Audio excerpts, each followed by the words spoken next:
Bismillahirrahmanirrahim. Assalamualaikum warahmatullahi wabarakatuh. Alhamdulillah, wassalatu wassalamu ala rasulillah. Allah punya kehendak, kita pun punya kehendak. Yang terjadi pasti kehendaknya Allah subhanahu wa ta'ala. Saudaraku kaum muslimin dan muslimat yang berbahagia, sesungguhnya Allah subhanahu wa ta'ala telah menciptakan manusia dan melengkapinya dengan fasilitas yang lengkap. Di antaranya adalah hati. Allah juga membekali mereka dengan akal. Dan dengan hati dan akal itu kita bisa berikhtiar dan berkehendak dan berkeinginan. Namun Allah Subhanahu wa ta'ala juga punya kehendak dan ketetapan. Dan ketetapan Allah itu pasti baik, akan mengajak manusia menuju kepada surganya. Allah punya kehendak, kita juga punya kehendak, karena Allah membekali kita dengan hati dan akal. Namun yang terjadi pastilah kehendak Allah subhanahu wa ta'ala. Dan kehendak Allah itu pasti baik, yaitu mengajak hamba-hambanya menuju surganya.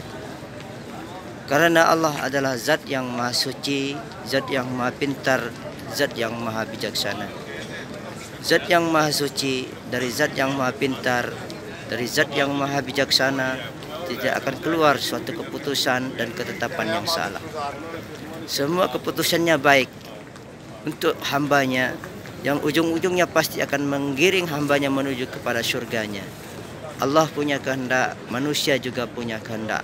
Yang terjadi pasti kehendaknya Allah subhanahu wa ta'ala. Saudaraku kaum muslimin dan muslimat yang dimuliakan Allah, banyak sekali kehendak kita dan cita-cita kita.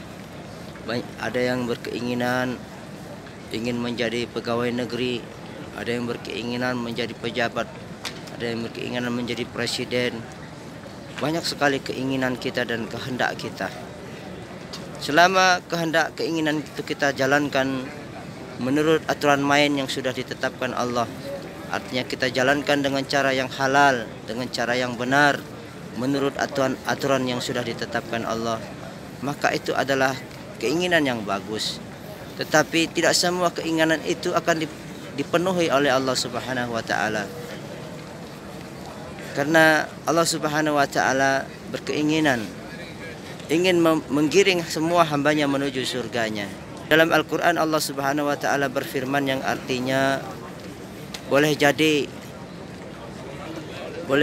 sesuatu yang kita inginkan itu baik menurut kita, tapi belum tentu menurut Allah itu baik. Dan boleh jadi sesuatu itu menurut kita buruk, tetapi sebenarnya itulah yang terbaik yang diberikan Allah kepada kita.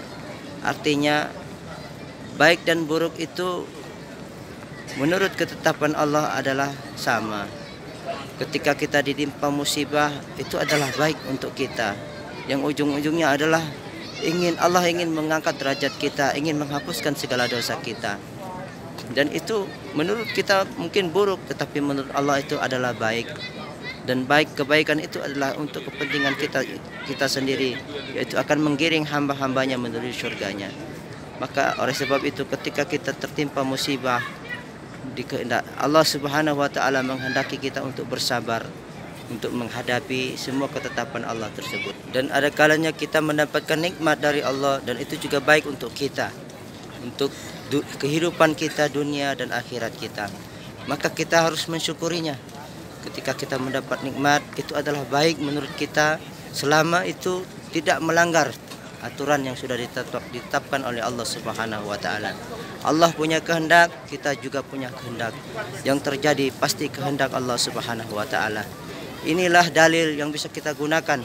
Salah satu dalil yang bisa kita gunakan bahwasanya kita harus menerima takdir dan ketetapan dari Allah subhanahu wa ta'ala. Saudaraku, mudah-mudahan ada manfaatnya. Subhanakallahumma wa bihamdika, asyhadu an la ilaha illa anta, astaghfiruka wa atubu ilaik. Wassalamualaikum warahmatullahi wabarakatuh.